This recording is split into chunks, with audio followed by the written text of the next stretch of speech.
আসসালামু আলাইকুম সবাইকে। সিনেপোকার গল্পে সবাইকে জানাচ্ছি স্বাগতম। শেষ পর্যন্ত স্কুইড গেম সিজন 3 এর নতুন ট্রেলার প্রকাশিত হয়েছে। আর এতে অসাধারণ অনেক তথ্য লুকিয়ে আছে। নতুন ডল গেমটি কেমন হবে তা এবার পুরোপুরি ব্যাখ্যা করা হয়েছে। আমরা এটাও জেনে গেছি সিজনের একজন ফাইনালিস্ট কে হতে চলেছে। আজকের এক্সপ্লেনেশনে আপনারা স্কুইড গেম সিজন 3 এর ট্রেলারে লুকানো সকল তথ্য ও থিওরি দেখতে পাবেন। তাহলে দেরি না করে শুরু করা যাক। আমরা শুরু করব নতুন ডল গেম দিয়ে। এই গেমটি আগের সিজনের পোস্ট ক্রেডিট দৃশ্যে দেখানো হয়েছিল, কিন্তু তখন কোনো ব্যাখ্যা দেওয়া হয়নি। এখন আমরা আরও বিস্তারিতভাবে সেটি দেখতে পাচ্ছি। আমরা পরিচিত কিছু প্লেয়ারকেও দেখতে পাচ্ছি, যেমন প্লেয়ার নাম্বার 100 এবং পেছনে মিনসো। এর মানে এটি অতীতের কোনো দৃশ্য নয়। এই নতুন ডল গেম বর্তমানেই হবে এবং গিহনও এতে অংশ নেবে। এই দৃশ্যগুলোর মাধ্যমে আমরা বুঝতে পারছি যে এই গেমটি কেমন হতে পারে। এই গেমে প্লেয়ারদের দড়ি লাফ দিতে হবে, যেমনটা ছোটবেলায় খেলা হয়। ডল দুটি দড়িটিকে খুব দ্রুত ঘোরাবে আর প্লেয়ারদের তার উপর দিয়ে লাফ দিতে হবে। যদি কোনো প্লেয়ার হোঁচট খেয়ে পড়ে যায় তাহলে সে সেখানেই এলিমিনেট হয়ে যাবে। কিন্তু হোঁচট খেলে কি হবে? দেখা যাচ্ছে খেলোয়াড় একটি ব্রিজের মতো জায়গায় দাঁড়িয়ে আছে, আর দড়ি যদি কাউকে ফেলে দেয় তাহলে সে নিচে পড়ে যাবে। এই গেমে গার্ডরা কাউকে হত্যা করবে না, বরং প্লেয়াররাই খেলতে গিয়ে নিজেরাই পড়ে মারা যাবে। একটি দৃশ্যে আমরা দেখছি অনেক খেলোয়াড় নিচে পড়ে চূর্ণ বিচূর্ণ হয়ে গেছে। ভালো করে দেখলে বোঝা যায় নিচের মাটিতে ফুল আঁকা আছে, যা অন্য একটি পোস্ট ক্রেডিট দৃশ্যের সাথে মিলে যাচ্ছে। আমরা এবার খেলোয়াড়দের ডার্মাটোরির দৃশ্যে চলে আসি। গিহন গার্ডদের জিজ্ঞেস করছে তারা কেন তাকে বাঁচিয়ে রেখেছে। এই মন্তব্যটি প্রমাণ করে গিহন বেঁচে থাকার ইচ্ছা হারিয়ে ফেলেছে, কারণ তার এক বন্ধুর মৃত্যু হয়েছে। সে হয়তো চেয়েছিল মরে যেতে, কিন্তু স্কুইড গেমের সংগঠক তাকে খেলা চালিয়ে যেতে বাধ্য করেছে। একটি দৃশ্যে আমরা দেখি গিহন একজন গার্ডের বন্দুক নিজের মুখে তাক করে রেখেছে। নতুন সিজনের শুরুতেই দেখা যাবে গিহন মৃত্যু কামনায় ভুগছে। আমরা দেখি সেই পাগল মহিলাটি গিহনকে অপমান করছে। সম্ভবত সেই গিহনকে হেয় করছে, কারণ সে বিদ্রোহ করতে গিয়ে ব্যর্থ হয়েছে। গিহন তাকে ধরতে চেষ্টা করে, কিন্তু সে পারে না, কারণ তার হাতে হাতকড়া পরা। গেম কর্তৃপক্ষ গিহনকে হাতকড়া দিয়েছে যাতে সে বিপজ্জনক কিছু করতে না পারে। প্লেয়ার 44 ট্রেলারের অনেক দৃশ্যে দেখা যায়, তাই নিশ্চিতভাবে সে এই সিজনে গুরুত্বপূর্ণ ভূমিকা পালন করবে এবং সম্ভবত গিহনের প্রধান প্রতিদ্বন্দ্বীও হবে।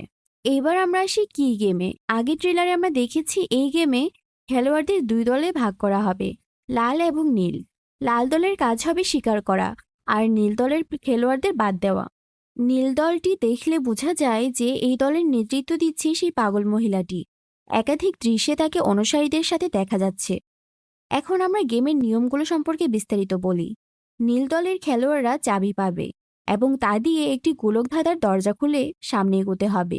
তাদের উদ্দেশ্য হবে একটি নির্গমন পথ খুঁজে বের করা, কিন্তু কাজটি সহজ হবে না। লাল দলের খেলোয়াড়রা উৎপেতে থাকবে তাদের মেরে ফেলার জন্য। তাছাড়া সেই গোলকধাঁধায় থাকবে নানা ফাঁদ। একটি দৃশ্যে দেখা যায় একজন প্লেয়ার একটি দরজা খুলে, আর সেটি বিশাল এক গহ্বর খুলে। পাগল মহিলাটি এই গেমেও অনেক গুরুত্বপূর্ণ ভূমিকা পালন করবে। আমরা তাকে প্রার্থনা করতে দেখি যেন সঠিক দরজা সে বেছে নিতে পারে, কিন্তু সম্ভবত সে ব্যর্থ হবে। আরেকটি দৃশ্যে দেখা যায় সে এক দরজায় ধাক্কা মারছে হতাশ হয়ে। সম্ভবত সে ভুল দরজা নির্বাচন করেছে আর বুঝেছে তার শক্তি কোনো কাজ করছে না। ট্রেলার আবার নিশ্চিত করছে যে গিহন লাল দলে থাকবে। এই দলের প্রত্যেক খেলোয়াড় একটি করে ছুরি পাবে এবং তাদের কাজ হবে নীল দলের খেলোয়াড়দের হত্যা করা। ট্রেলার থেকে আমরা জেনেছি গিহনের দলে থাকবে থ্যানোসের বন্ধু এমজি কয়েন এবং মিনসু। এই তথ্য ব্যাখ্যার জন্য খুবই গুরুত্বপূর্ণ। আমরা একটি দৃশ্যে দেখি মিনসু খুব ভয় পেয়ে গেছে। সেই লাল দলে থাকলেও তাকে অন্যদের হত্যা করতে হবে, কিন্তু সম্ভবত সে সেটি পারবে না, কারণ সে খুবই ভীতু। তাই তাকে এই দৃশ্যে এত আতঙ্কিত দেখাচ্ছে। এবার আমরা আসি প্লেয়ার 120-এর কথায়। ট্রেলারে তাকে নীল দলে দেখা গেছে, তাই সে গোলকধাঁধা থেকে পালানোর চেষ্টা করবে তার চাবি ব্যবহারের মাধ্যমে। কিন্তু তার জন্য কাজটি সহজ হবে না, কারণ তার একটি প্রতিদ্বন্দ্বী থাকবে। আমরা দেখি সেই প্লেয়ার 226-এর মুখোমুখি দাঁড়িয়ে আছে। যারা ভুলে গেছেন তাদের মনে করিয়ে দেই, এই লোকটি হচ্ছে সেই খিটখিটে বুড়ো লোকটির একজন অনুসারী। শুরু থেকে এই লোকটি গেম চালিয়ে যাবার পক্ষে ছিল। আমরা দেখতে পাই প্লেয়ার 120-এর মুখে রক্ত। এই রক্ত সম্ভবত তার নিজের নয়। সবচেয়ে সম্ভবত সে প্লেয়ার 226-কে মেরে ফেলেছে।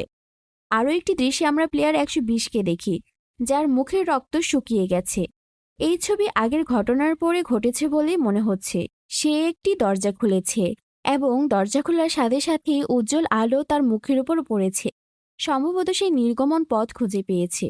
যদি এটা ঠিক হয় তাহলে সে এই গেমের একজন বিজয়ী হবে। আমরা দেখতে পাই সেই পুলিশ অফিসার ইনহোকে। তিনি ভিআইপিদের জন্য নির্ধারিত একটি রুমে প্রবেশ করেছেন, কিন্তু ট্রেলারে আর কোনো তথ্য দেখা যায়নি এবং এটি একটু অদ্ভুত। অনেকগুলো ট্রেলার প্রকাশ হয়েছে এবং প্রতিবারই ঠিক একই দৃশ্য। পুলিশ অফিসার একই রুমে প্রবেশ করছেন। এটি মনে হচ্ছে তার চরিত্র এবারও খুব সীমিত সময়ের জন্যই দেখা যাবে। আমরা দেখতে পাই সেই বয়স্ক মহিলা প্লেয়ারকে তার ছেলের সঙ্গে। তারা দুইজন দুটি বিপরীত দলে রয়েছে, তাই শেষ পর্যন্ত তাদের একে অপরের বিরুদ্ধে খেলতে হবে। সম্ভবত তাদের মধ্যে কেবল একজনই বেঁচে থাকবে। আরেকটি দৃশ্যে দেখা যায় সেই বৃদ্ধা তার চুল খুলে রেখেছে। এটি খুবই গুরুত্বপূর্ণ, কারণ সিজন 2-তে আমরা দেখেছিলাম সে তার চুল বাঁধার জন্য একটি লুকানো ছুরি ব্যবহার করত।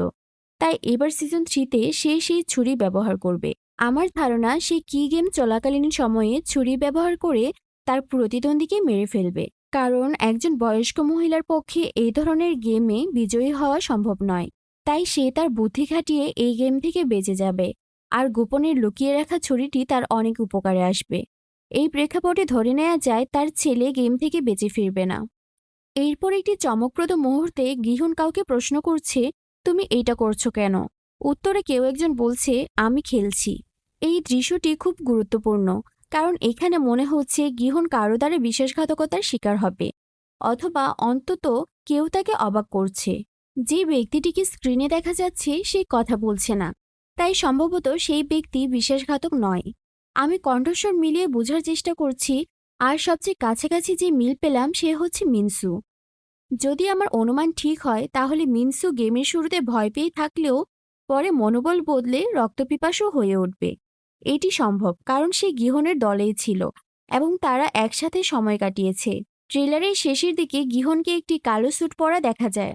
এটি খুবই গুরুত্বপূর্ণ।